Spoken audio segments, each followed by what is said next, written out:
It's just now 12:30, so welcome everyone and good afternoon. I'm Pat Courtney Strong here on behalf of the Capital District Regional Planning Commission and the Central New York Regional Planning and Development Board. Welcome to the fourth statewide webinar for the NYSERDA Clean Energy Communities Leadership Round. Thank you all very much for your interest in this topic and on our previous ones. I'm very excited to be here today to present today's webinar on community choice aggregation as a high impact action in the Clean Energy Communities program. I'm really glad to be joined by Brad Tito, Program Manager for NYSERDA Communities and Local Government, Jeff Domanski of Hudson Valley Energy, Sue Hughes Smith of Roctricity, a CCA administrator, and our panel of municipal leaders and experts who will be describing their community's CCA path. We'll introduce them shortly. We're going to send today's slides to everyone who registered for this event. And if there are questions of yours that we don't quite get to, we will send those around for answering by our panelists, and we'll get them to you as soon as possible. You can use the Q&A feature of this webinar. You can access it by rolling your cursor over the bottom or the top, depending on how your computer does it. But we don't respond immediately to questions that are posed there. We collect them and then we answer them at the end. This webinar, as all our webinars are recorded, is recorded and is available on the Capital District Regional Planning Commission's website. So let me turn it over now to Brad Tito of NYSERDA. Thanks, Pat. Good afternoon, everybody. My name is Brad Tito. I'm Program Manager for Communities and Local Government at NYSERDA. Thank you for joining us today. Slide. So, Brad, I made an error. I was going to show the agenda, and then I'm going to show the lovely faces of everyone who's with us today. Okay. Susie, if you wouldn't mind advancing through those.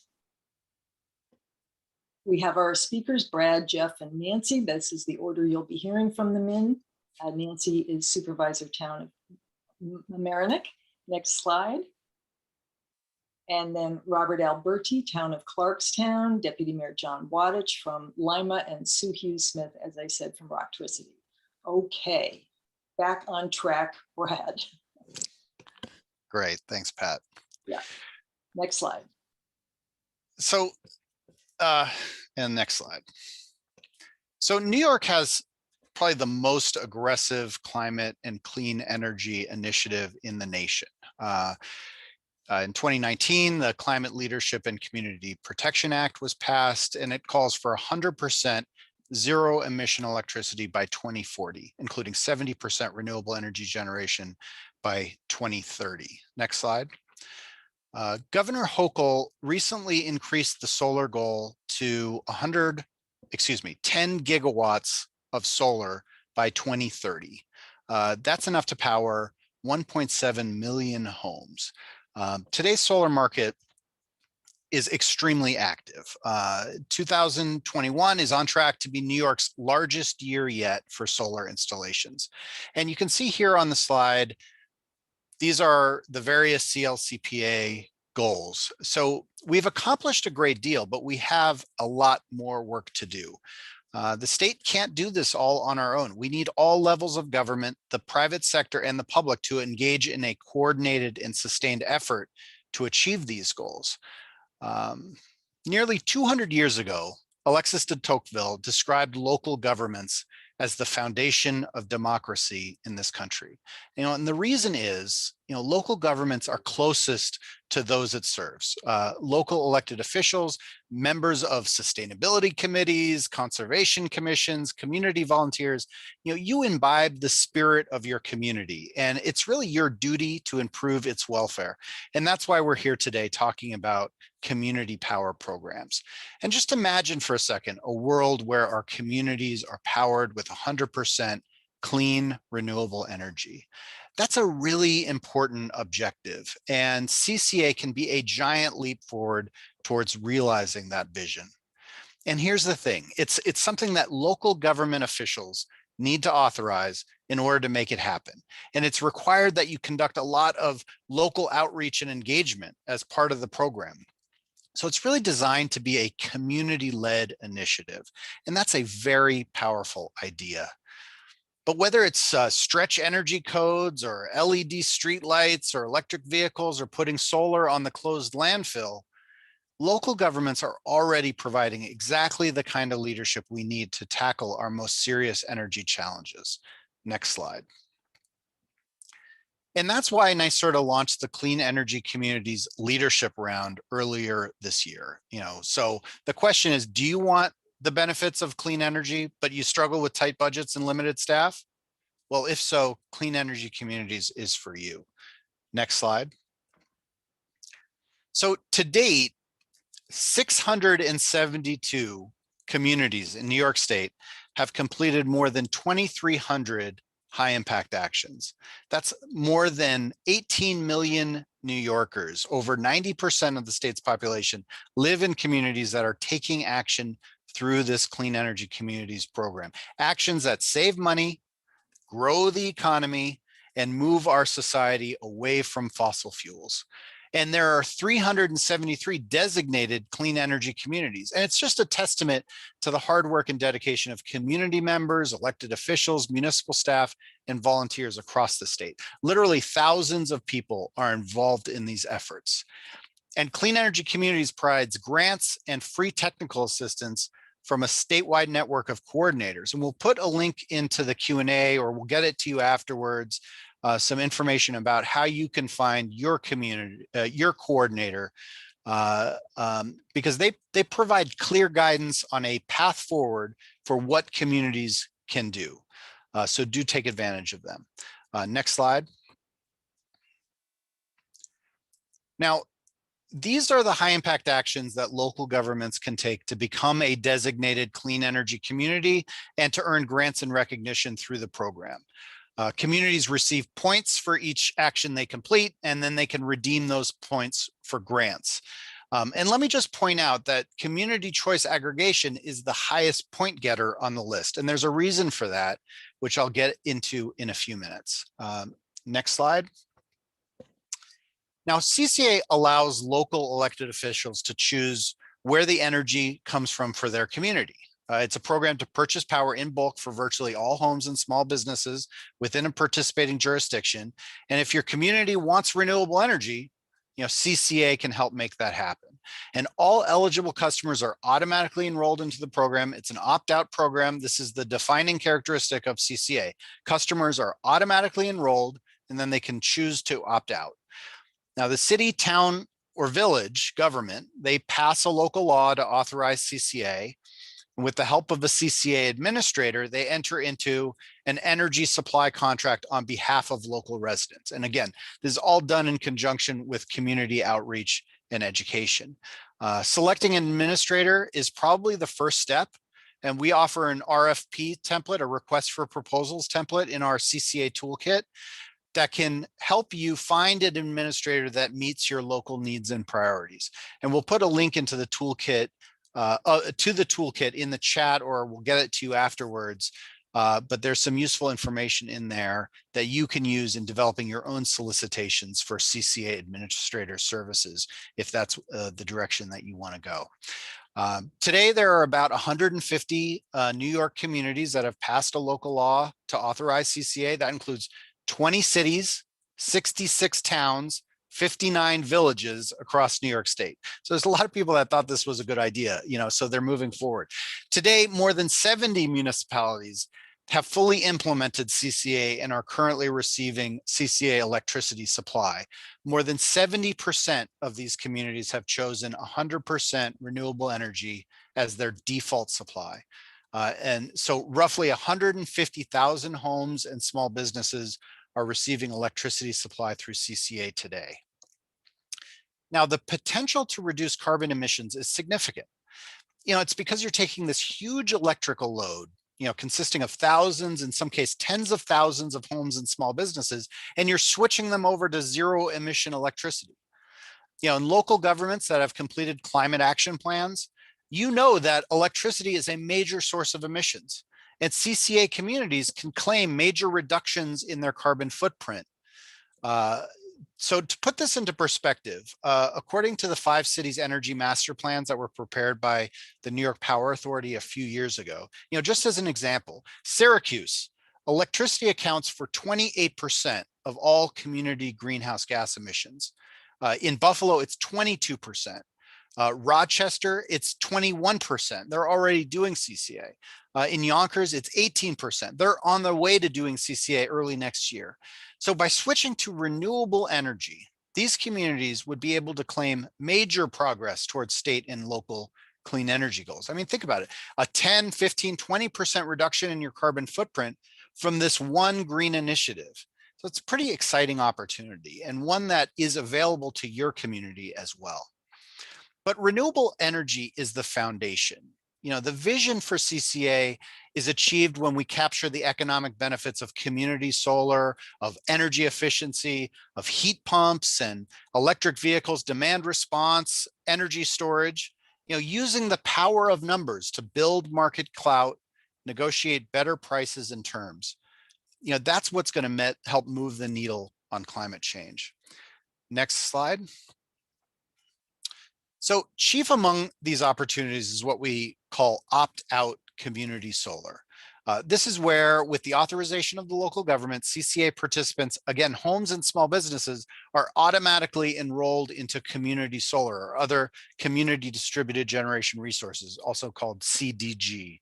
The electricity generated from the solar farm is fed into the grid, and this reduces the amount of fossil fuels needed to produce electricity in New York.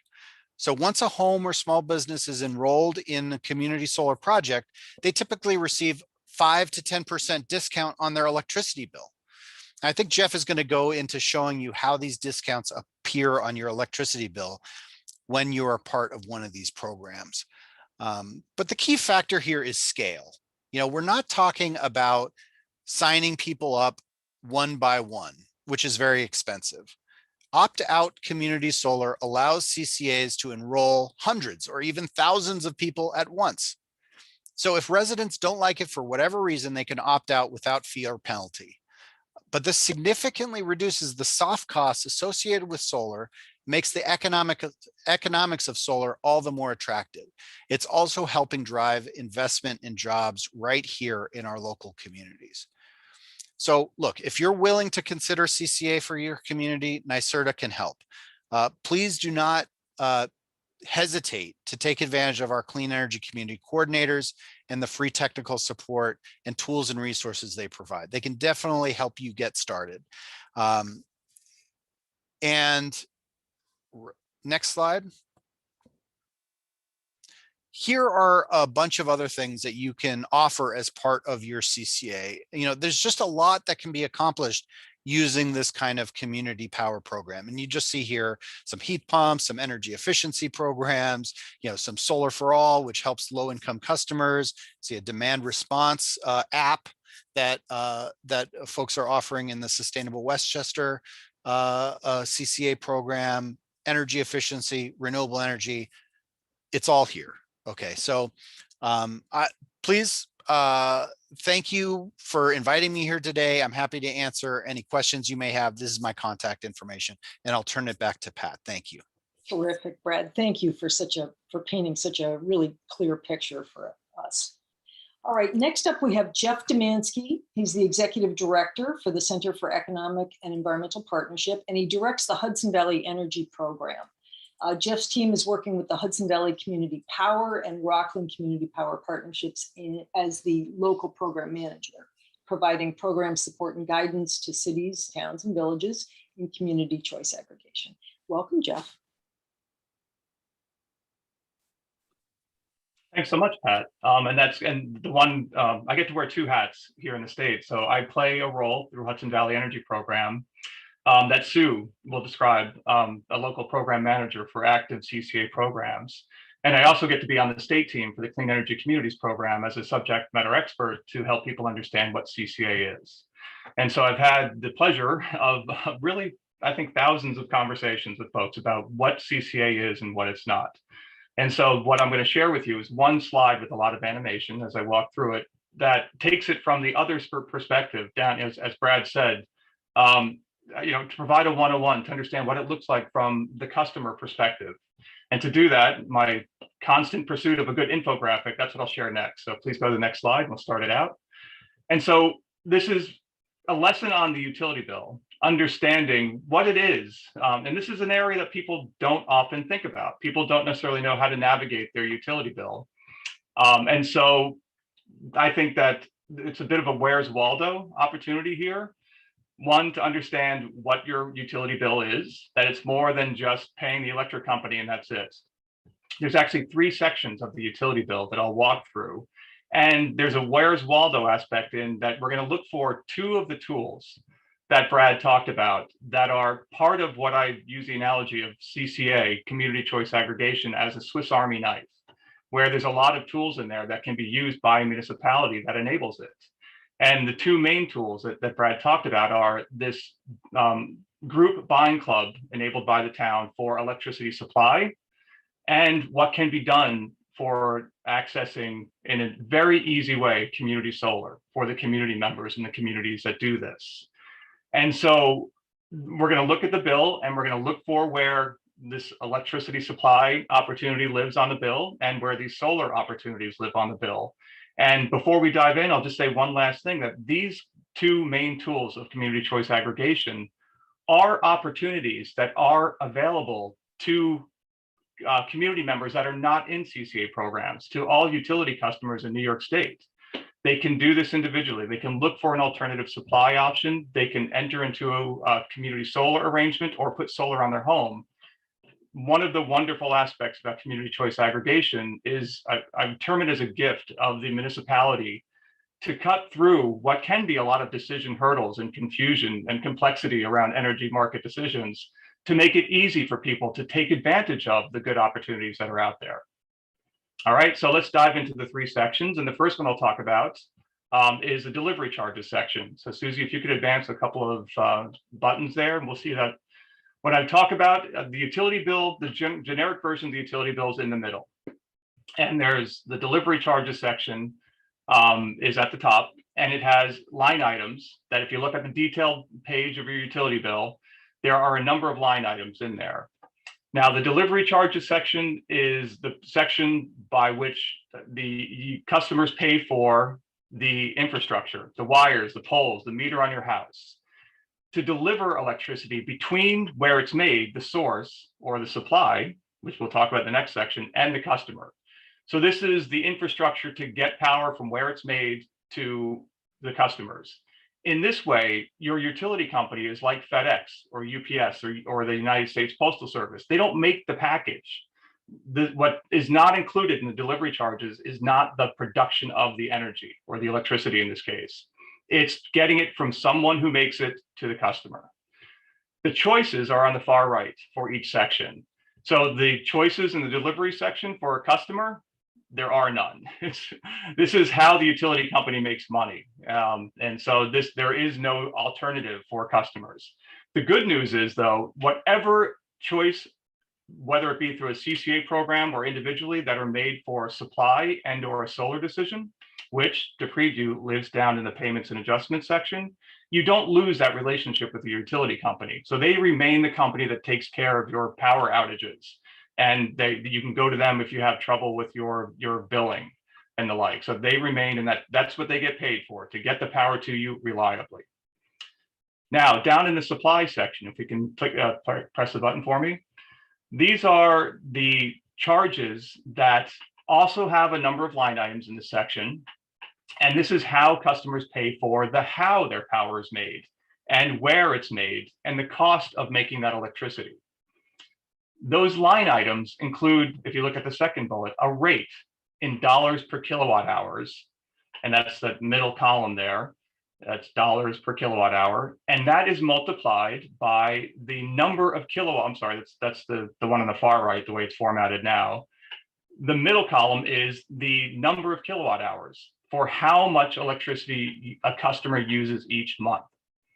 The delivery charges section and the supply charges section have that similarity in those line items where an amount of electricity in kilowatt hours used each month is multiplied by a rate, dollars per kilowatt hour. And then within each section, it's totaled up for whether it be delivery charges or supply charges.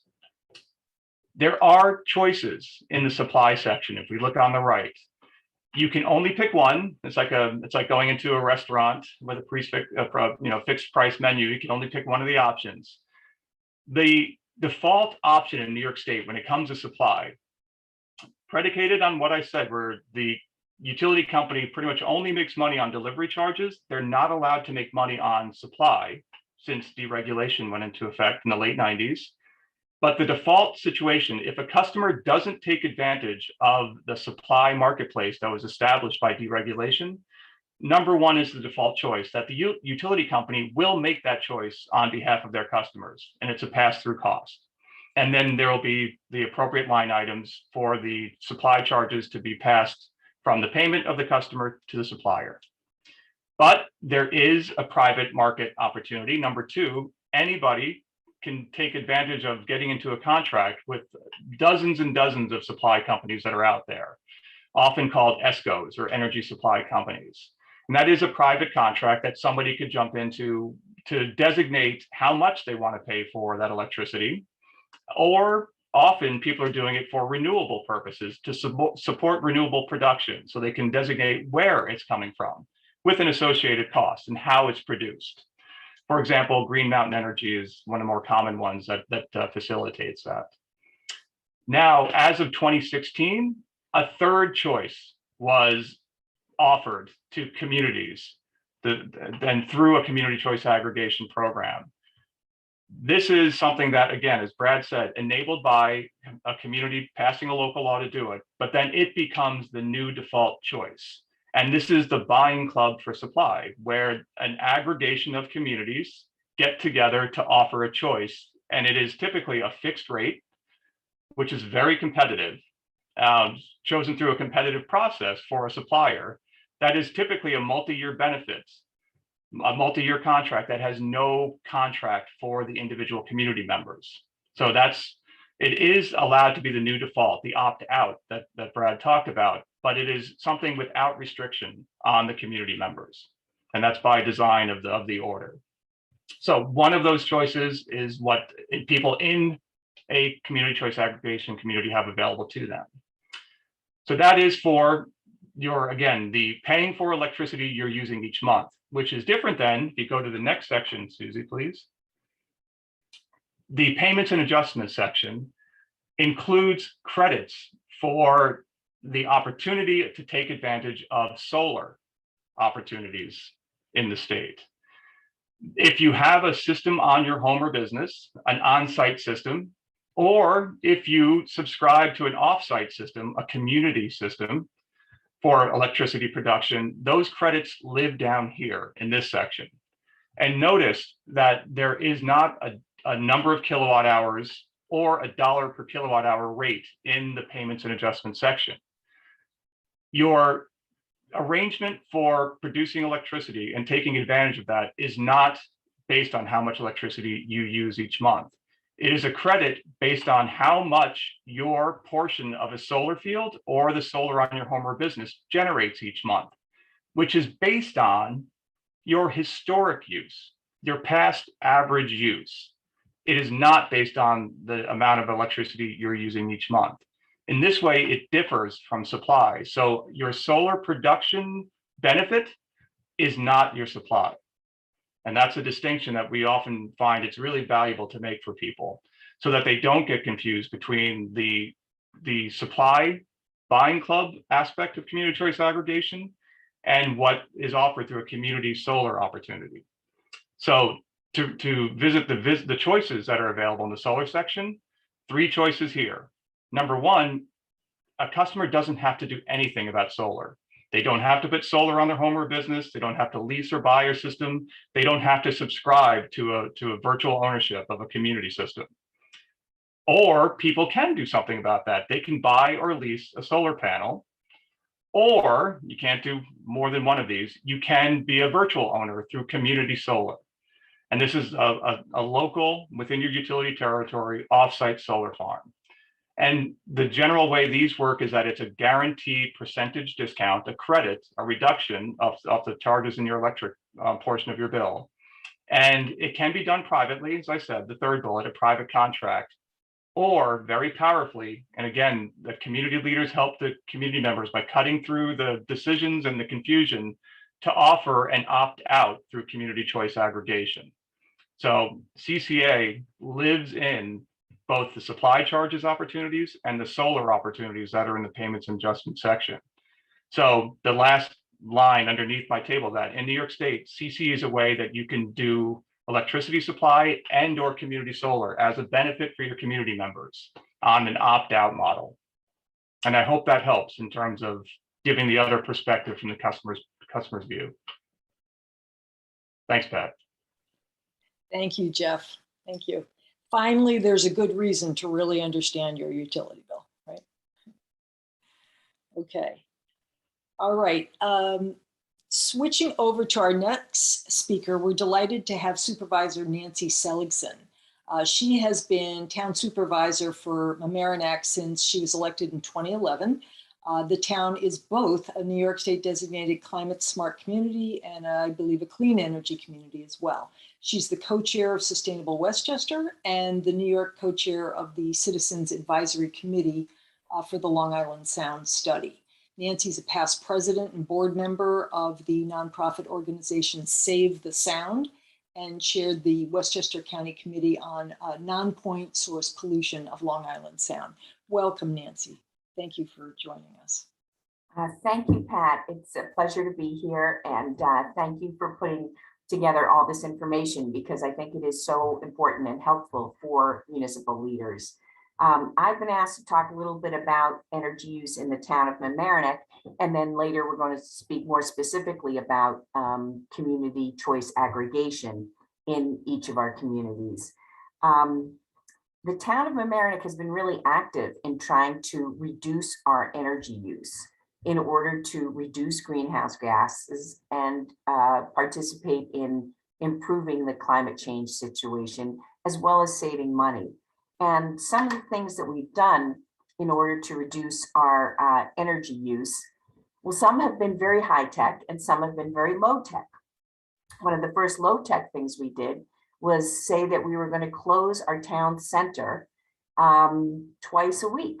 And we were going to ask everyone to consolidate the meetings that happen in the town center to only 2 nights a week so that we could actually shut down the building and turn off all the systems. That's pretty low tech.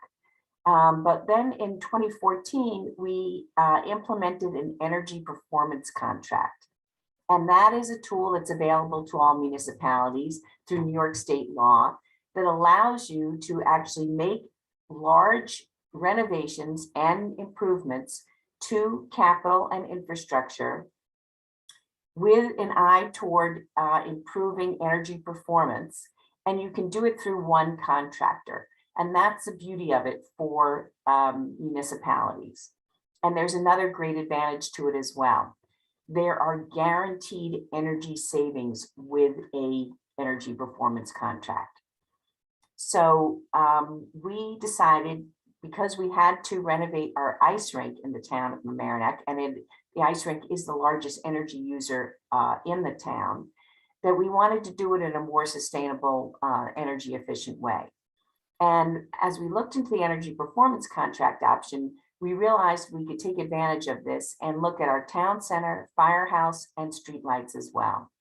So we upgraded the mechanical equipment, made some changes to the building envelopes, and in the case of the streetlights, changed all the streetlights to LED lights, all through an energy performance contract.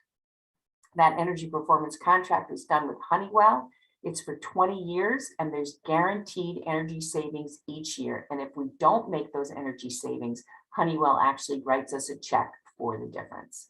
So those savings, of course, go toward paying the interest and principal of the borrowing that we did in order to make these changes. But these were upgrades that we had to do no matter what. And it was a really, really efficient, interesting, and beneficial way to do it. We also conducted a Solarize campaign many years ago, encouraging residents to look into putting solar panels on their homes. We have just completed a community solar project in the town on the roof of that ice rink.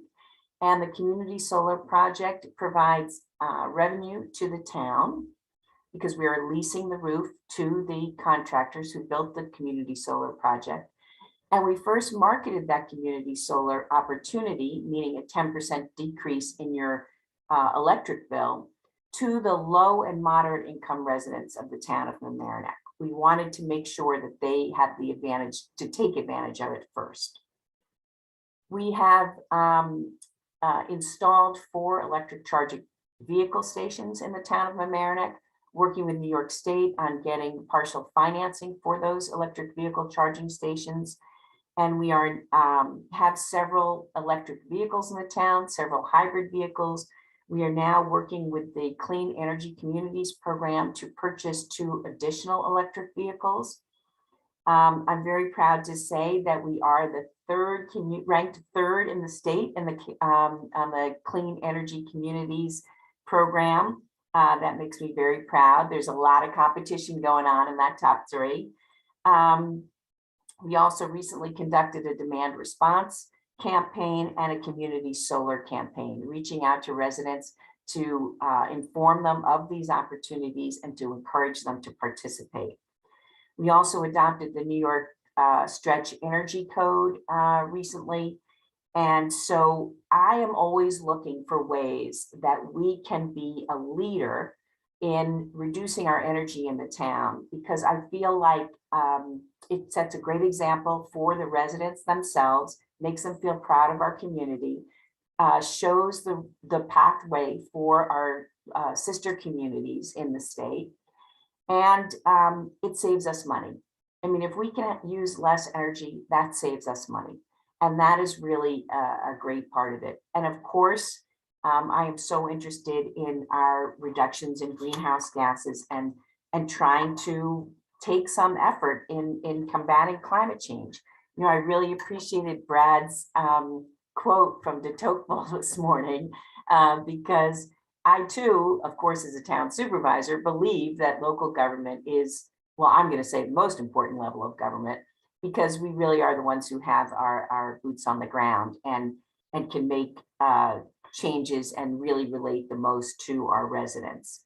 So those are some of the things we've done. I'll give you some numbers though, that we also try and track our energy use. And if you look at our reduction in energy use from 2014 to 2020, we reduced it by over 5 million kBTUs, which is pretty great.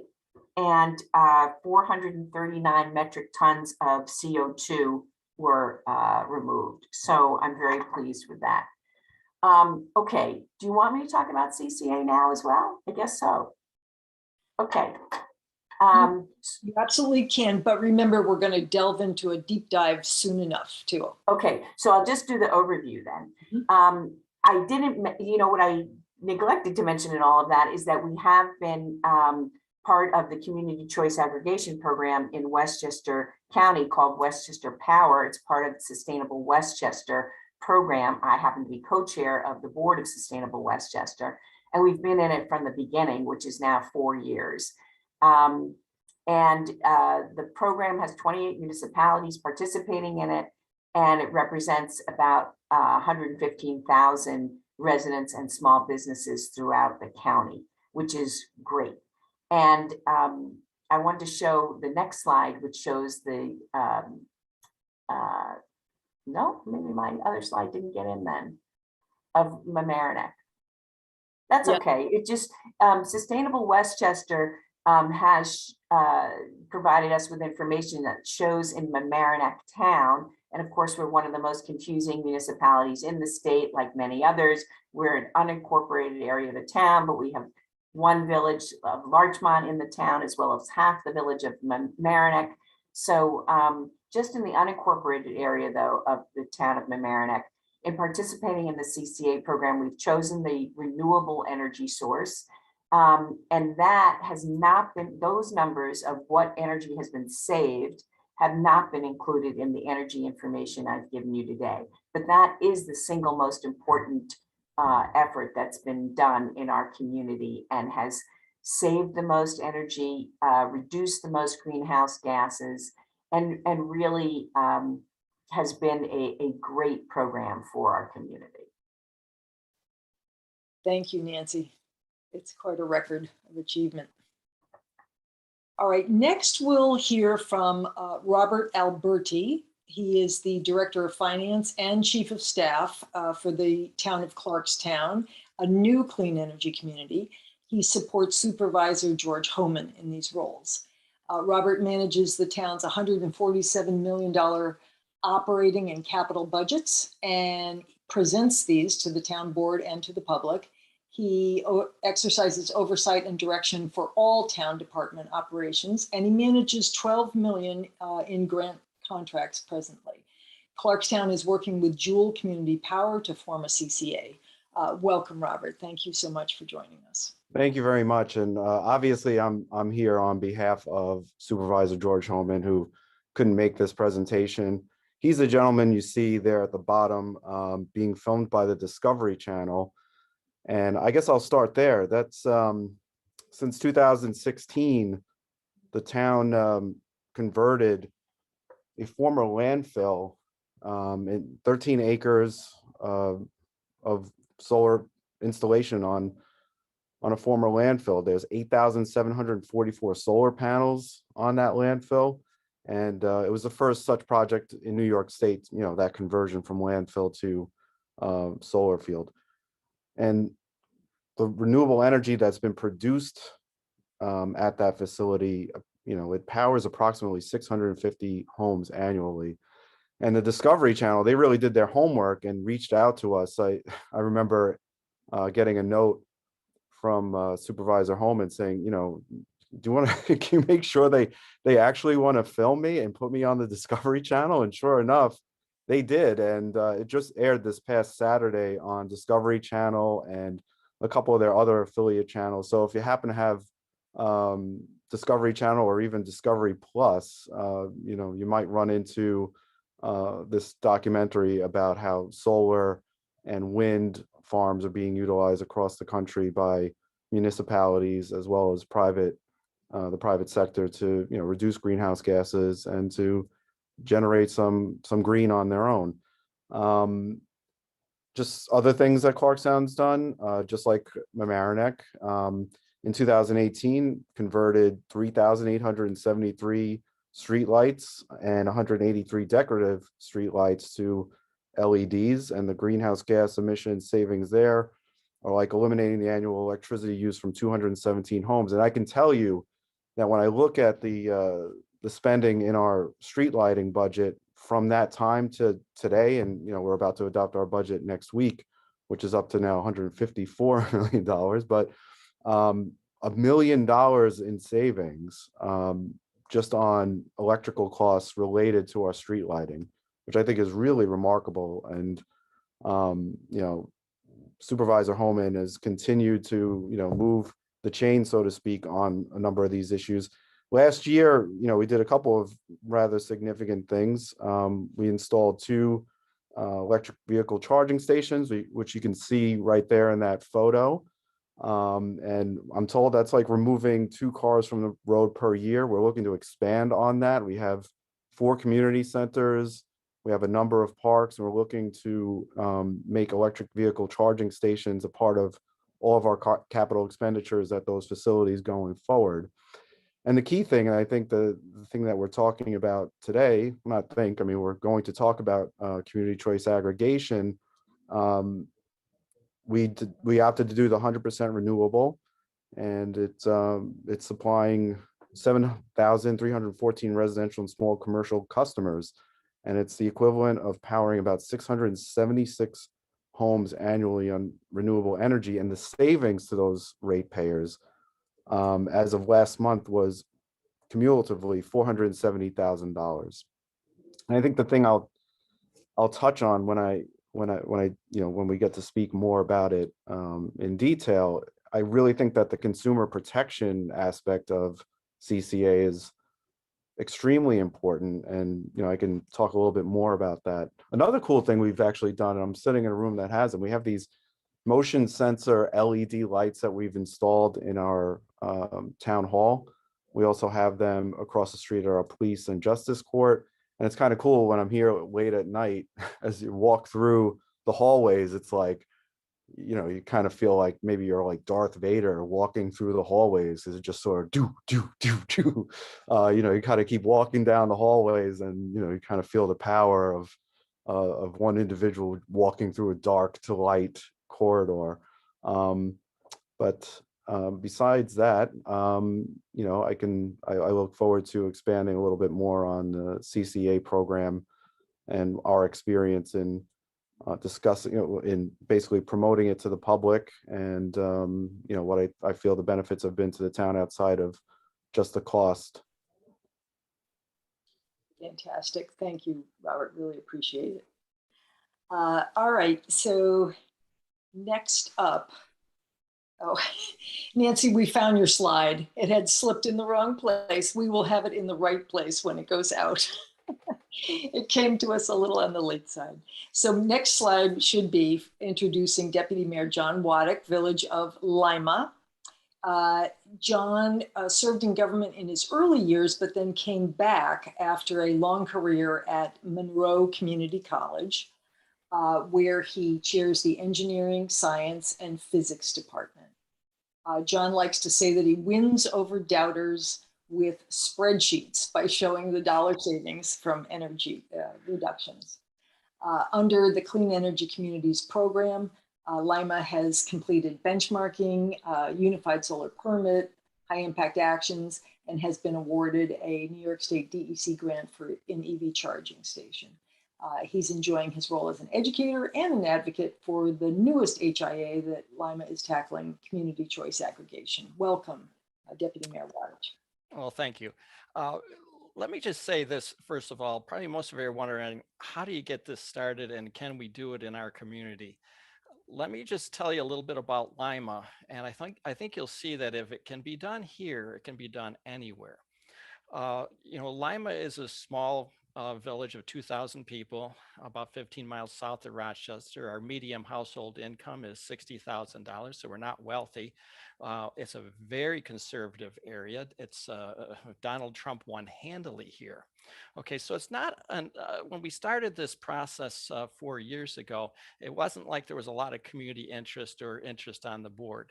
In fact, I ran in 2018 specifically on a platform of community choice aggregation and doing other energy things.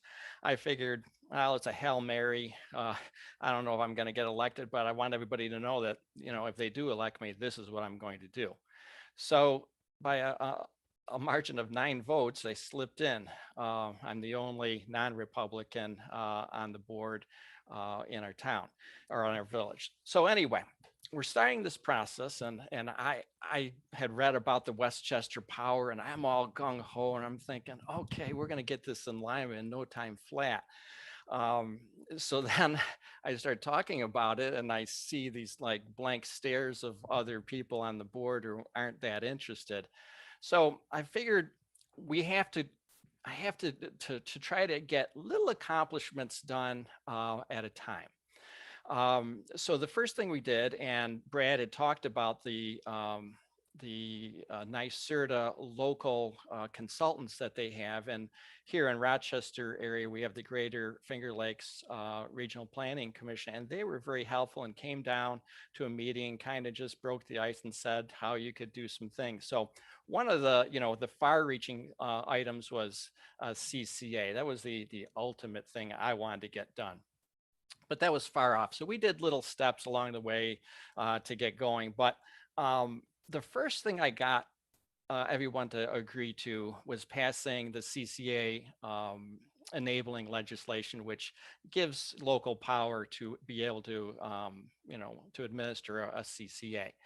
And, there's a little bit of reticence about it, but I just said this, hey, all it's doing is giving us power to enact this if we want, but it does not force us to do it.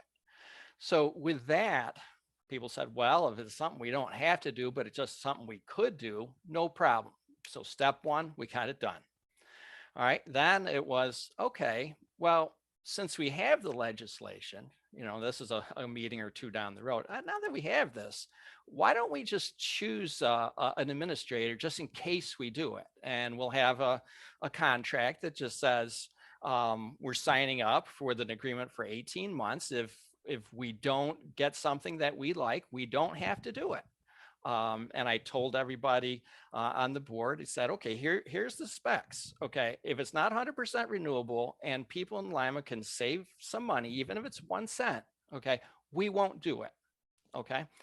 And, you know, never did I ever mention greenhouse gases, because if I did, it would have been no dice. And that's why I talk about, you know, spreadsheets. It's all about the cost. It's all about the cost. Who cares about the future 100 years of this, you know, world? But anyway, let's get to it.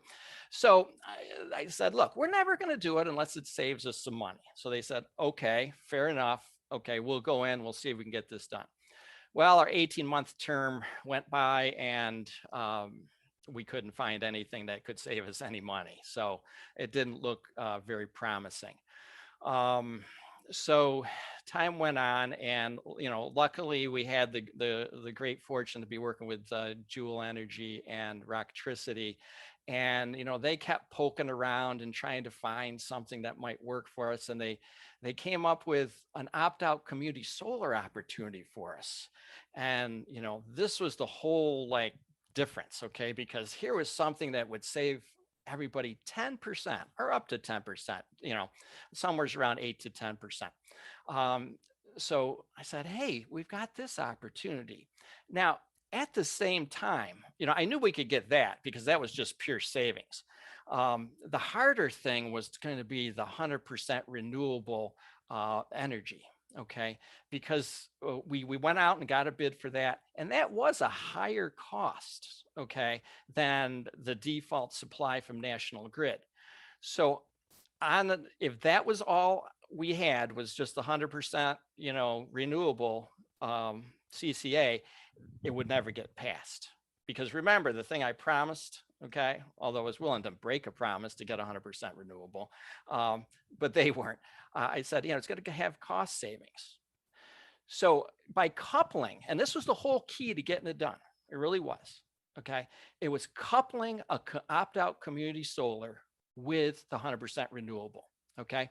So the renewable supply was going to cost about 1 cent more per kilowatt hour at the time compared to the benchmark.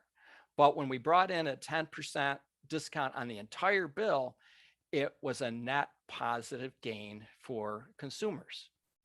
So we went forward and were able to go forward with our 100% renewable supply and our opt-out community solar. So those are in the process of getting started right now. But I will say also, NYSERDA there and Brad, that the clean energy community incentives along the way were very strong nudges to do the right thing. Okay. For our size community, you know, we're up to 4,500 points. So we've got 30,000 in the leadership round.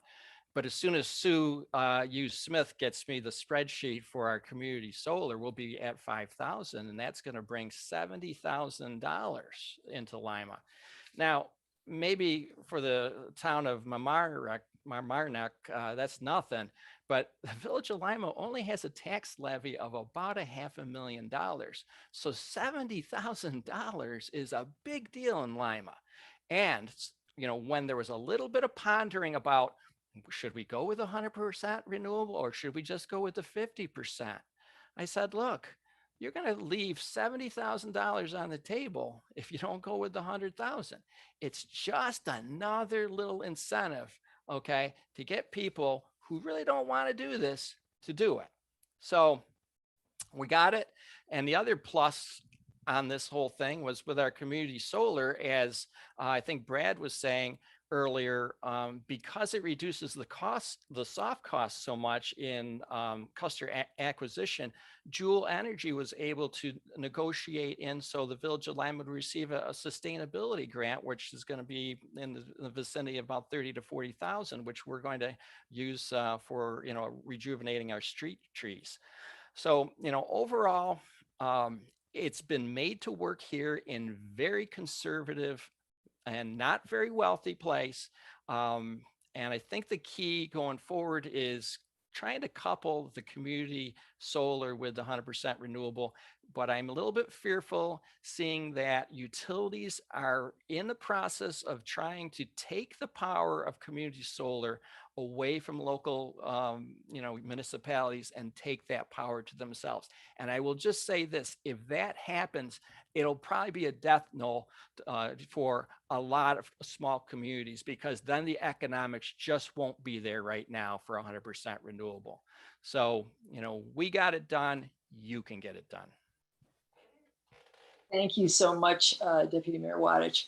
Great comments. We're so happy to have a village of Lima's size in the mix here, explaining how they got it done. So that's wonderful.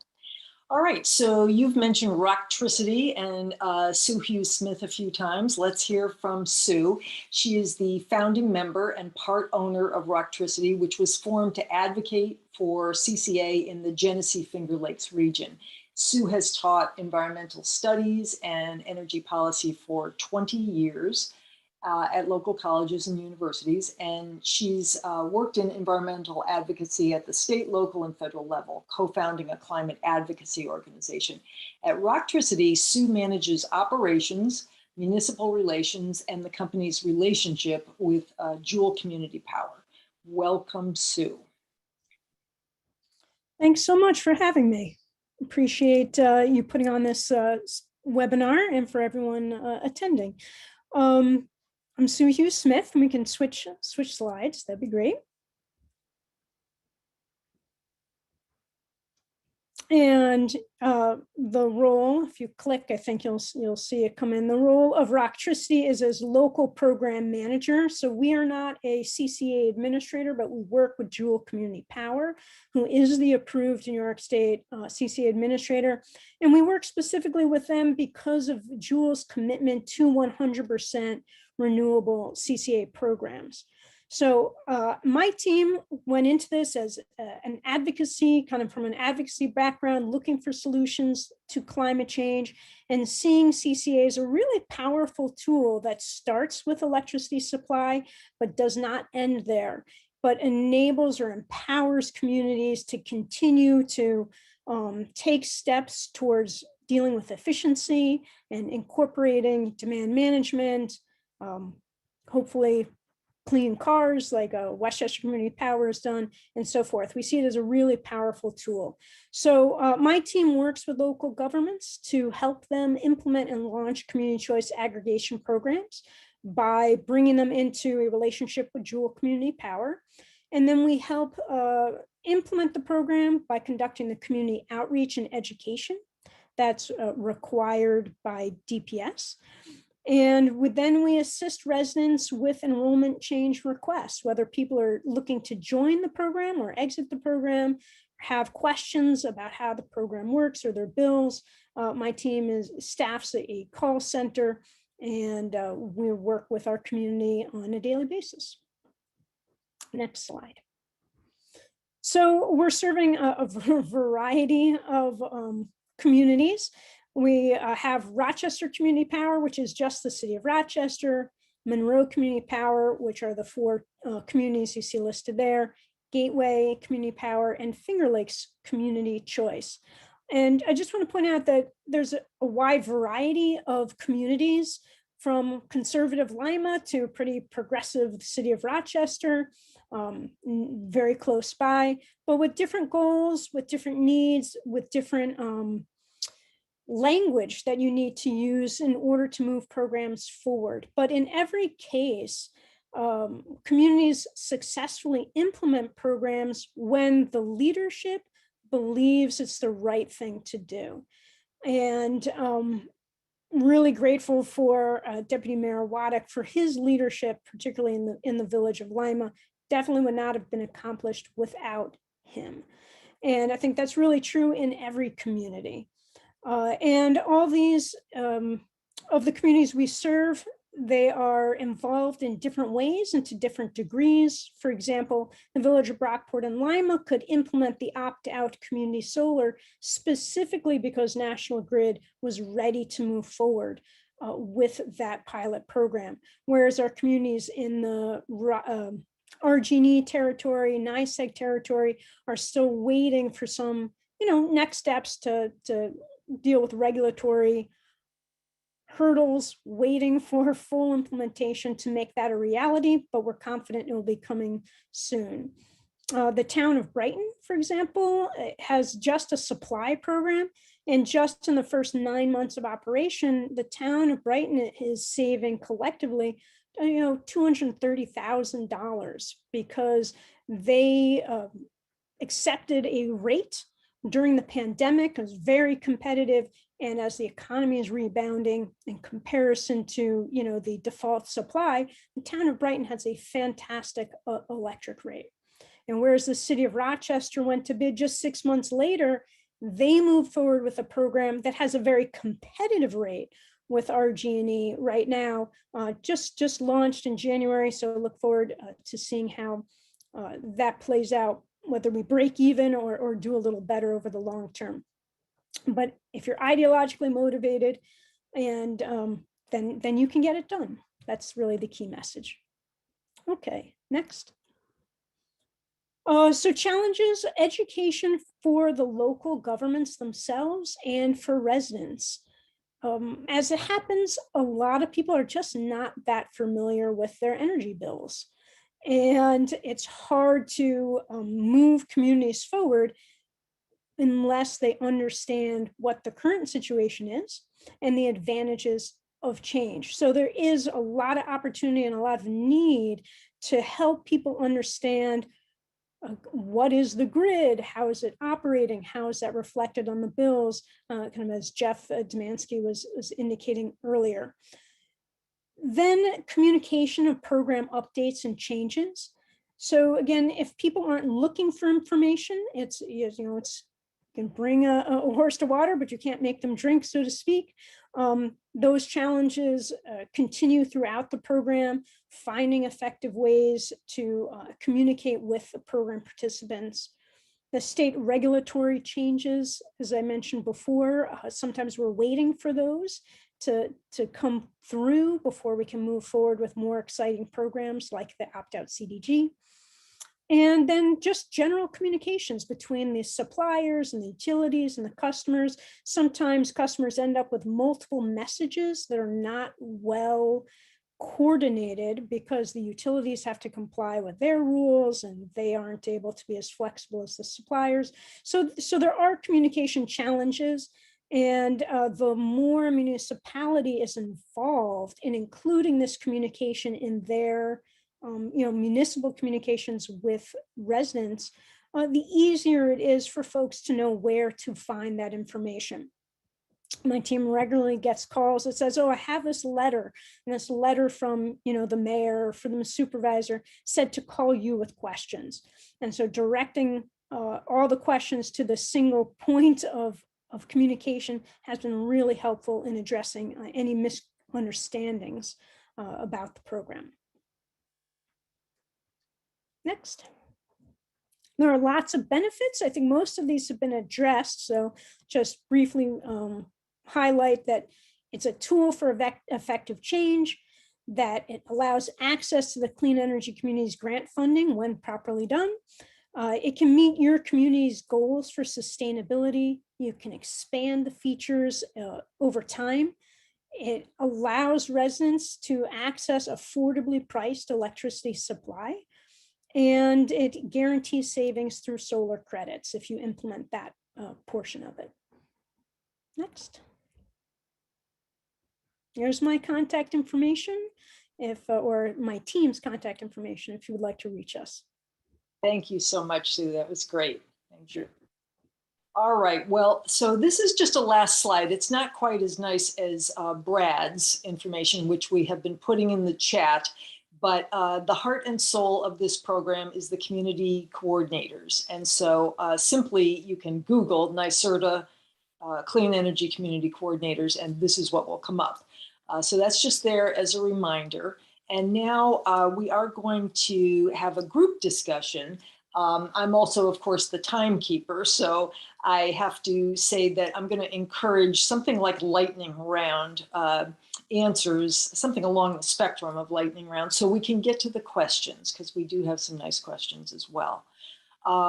Certainly, you know, everybody has touched on how you got here, how your community came to embrace a community choice aggregation. But I think the best part of these webinars, to my way of thinking, is that every time we have people join us who are really just starting out. They're just starting to think about what we're suggesting. And so we always want to make sure that our answers include them as well. So if I could start maybe with Nancy, what steps did you take when you thought about moving toward community choice aggregation? You know, in how another community would go about this? I introduced it to my town board, and it was a new concept at the time. It had not been done in New York State before, and Sustainable Westchester was working on creating the first community choice aggregation program in the state. Brad was involved with us at that time, and it was a really steep learning curve because it was a brand new concept for everyone.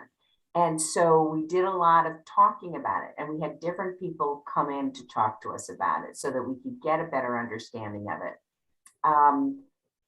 And that was really the start. And then we had to work on the actual legal language of adopting a law. And that was also a big hurdle because it had never been done before. And the legal wrangling that went on was difficult because each municipality has their own town attorney, village attorney, or corporation counsel. And all of those people were weighing in. So we had to coordinate some group phone calls. We didn't really have Zoom in those days. And we would try and address some of these issues because it was difficult having so many people put their input, give us input, but it was all segregated and all separated. And so we needed to bring it all together. I think that the world is in a better place right now for community choice aggregation. The whole state is. So I don't think it would be nearly as difficult. I mean, our situation really was because it was the first time it had ever been done in the state. So it combined both creating the program and getting people to understand what it was and participate. Mm-hmm. You know, Nancy, you mentioned Brad. I just want to bounce back to you, Brad, for 1 second. What makes you such a wonderful leader for this effort is that you are the former sustainability director for the city of Yonkers, which is an energy standout in its own right. Can you just talk for a moment about, because you have that background, when you thought about messaging this rather complicated idea, what were some of the things that went through your steps in terms of putting this together so that towns, villages, large cities could get their arms around it? Well, you know, it's a good question. I mean, there are some challenges with CCA, right? It's perceived to be complex. It's perceived to be time consuming. And then there's a perception that it's got an uncertain outcome. And but in thinking of those three challenges, you know, as time has gone on, you know, remember this is like regulated by the Public Service Commission. They oversee and they manage the rules for CCA programs and you know how they operate. And so, you know, communities are no longer inventing this program from scratch, like Nancy was saying. You know, they're choosing to participate in a program that has established rules and guidelines. And so when it comes to, is it complex? yeah, it's pretty complex when you open up the hood and you look at what is really happening. You have to kind of have a sense of what are energy markets, what are these energy services companies, you have to understand about deregulation. So it kind of gets a little complicated, but in actuality, CCA is an opportunity that's actually pretty turnkey. You can sign up with a CCA administrator. They understand all the issues and they walk you through the process to actually get you there. Now, is it time consuming? Well, it was very time consuming when you were in Nancy's situation because you had to invent all this stuff from scratch. But now you can pull a template legislation off our website. You can get a template RFP to select an administrator. If you have the wherewithal, you can kind of turn this stuff around actually pretty quickly.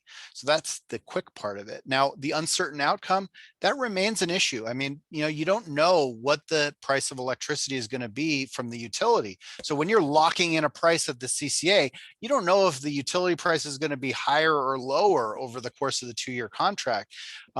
What is the beauty of this opt-out community solar opportunity is that it gives you that 10%, regardless of what happens to the utility price. And you're going to get a 10% reduction, or 5 to 10% typically, and that allows it to have a much more certain outcome. So again, it's not complex. It's actually pretty straightforward. It's not necessarily time consuming because it's pretty turnkey. And then the uncertainty with the outcome gets resolved when you start to look at this opt-out community solar. So hopefully that answers the question. Yeah, thank you. Robert Alberti of Clarkstown, what I love about having you with us is that you're a finance guy. So as you looked at this opportunity with Supervisor Homan, what steps did you two organize? You have a complex community of many different sectors and that kind of thing. So how did you look at it and how did you message around it? Great question. So actually, I have to thank Brad and Supervisor Seligson because, we were kind of, I was aware of the program having worked in Westchester County government for 8 years. So when we were approached, I knew right away about the success story that was across the river. So, thank you guys very much for making it as turnkey as a lot of aspects of it became. I think, Brad just touched on it. There is a little bit of uncertainty and you do have to overcome some skepticism. I think one thing we haven't touched on, but it sounds like Deputy Mayor of Lima, touched on it. I mean, I would say Clarkstown's, not quite Lima, but it's not quite Mamaroneck either. We're kind of somewhere a little bit in the middle politically. That being said, it's a large community. I think there's a lot of skepticism about any time that, the government is being seen as, sort of making a choice. So it is an opt-out. But, as the supervisor and I sat down and we were really, to be quite blunt, we were a critical part of the Rockland Community Power Program happening or not, because, we're the largest outside of Ramapo. We were the next largest town that had to, really have buy-in. And, looking at the success story at in Westchester County and sort of looking at what I see as a huge benefit, which is really having that locked in rate. Yes, you don't know from month to month whether O&R is beating us or not, though Jeff gets me the stats, but by and large, it's right there. And, with all the uncertainty in the energy market right now, or even in the past year, I mean, think about it. Last April, they were giving you, if you were willing to take a barrel of oil, they were going to give you $30 if you had room for it. Right. And that, Right. That's right. And today, obviously, we see what's going on. And I got an email, just if I can briefly touch on this concept of the consumer protection aspect of it. I got an email from somebody, and they basically were told, or that, so you got to be very careful. There's still people out there that are going to look to take advantage.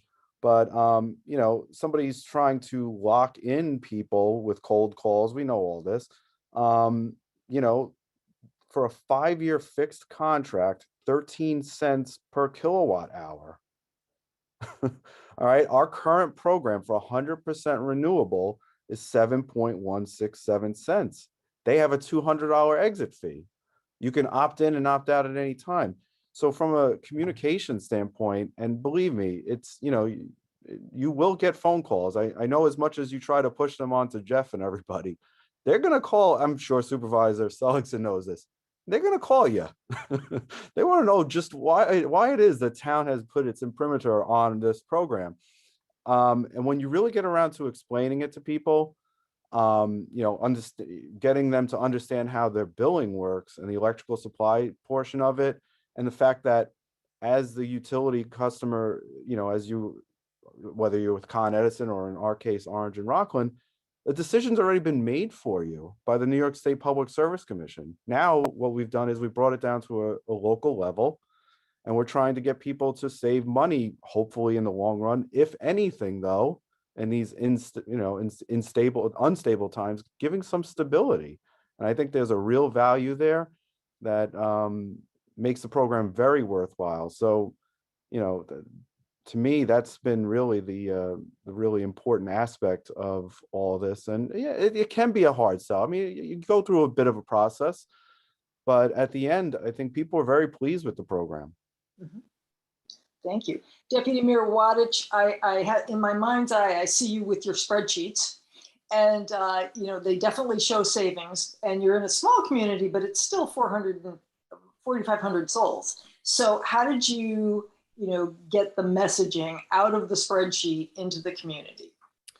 Well, that's where having your administrator working with you, so Jewel and Roctricity coordinated a lot of the community meetings, Zoom meetings, mailings, the public service announcements. So, like it was mentioned, it really was pretty turnkey. So it wasn't any great effort on our part other than to answer a few questions at meetings or phone calls. By and large, yes, there are some people who are interested, some people who are not, but the great majority, and this is why opt-out is so key, don't really pay attention. They don't read anything that comes in the mail. They don't even probably know. They just look at the bottom, level of their bill and say, okay, I got to pay that. So most people are apathetic in the community and don't pay attention. But it was a good product, and we got a lot of support from our administrator. So, like it said, a lot of these things have already been invented. Thank you, Westchester, for all the templates. So communities coming into it now, like Lima, have a really much easier time. All you need is the will to go forward. All the technical things can be done by your administrator. Could I just add 2 points? Please. And that is, I think you have to communicate about it early and often. So if you're thinking about doing it, if you're starting to do it, if you're in it, you have to talk about it. I mentioned it at every single town board meeting. I put it in every newsletter. I made our office open to answer any questions about it. You don't want people to think there's something that's they're being taken advantage of it all, and that can be it. I mean, I was called a communist several times because the government was taking over here, and that was the other C you left out, Brad. But and you also have to be completely honest, and that is, it is not a formula or a program just to save money. That's not the primary objective. It's to give you a stable cost and price for your power, and it is to create the demand and use renewable energy. And so if you're completely honest and transparent about it, you talk about it all the time, generally people, they get it. And we had a pretty quiet transition for the residents, aside from the incredible lift it was to help create the program at the time. And now it's true. Sometimes I get residents who are reading their power bill for the first time in 4 years, and they see it and they call me and they start screaming and yelling. And I say, where have you been? This has been in place for a long time and it's benefited you. Right. All right. Now we're in our final minute of this program. So you may have seen in the chat, in the Q&A, I deputized Jeff Domanski, subject matter expert, bar none, and he's furiously typing away, answering your questions. If we missed any, we will follow up with them. But in our last question, lightning round, as I said before, we always attract some people who are brand new to the topic, and they're our favorite attendees. So lightning round, starting with, let's see, starting with John Wadach, real quick. After we all hang up from this call, if someone's interested in CCA, what's the first thing they should do? Go. They should probably contact their regional coordinator for the clean energy communities. Good answer. Robert Alberti, how about you? Anything to add there? I actually see Carla Castillo's on the call, so I just want to give her a shout out. She's been very helpful. Yeah. But no, that's probably the best way to go about it. And, you know, to look to other communities and reach out to us and, you know, look to us as a resource to, you know, talk you through the process, the communications aspect of it. And, you know, like I said, I mean, we're believers in it, obviously. I wouldn't be here, and, you know, supervisor wouldn't have told me to participate. Right, exactly. All right, last word, Brad Tito. Just, you know, I think it, you know, this is a program that potentially aligns with the values of your community. And that's a really powerful proposition. You know, yeah, we talk a lot about dollars and cents, and that's certainly important.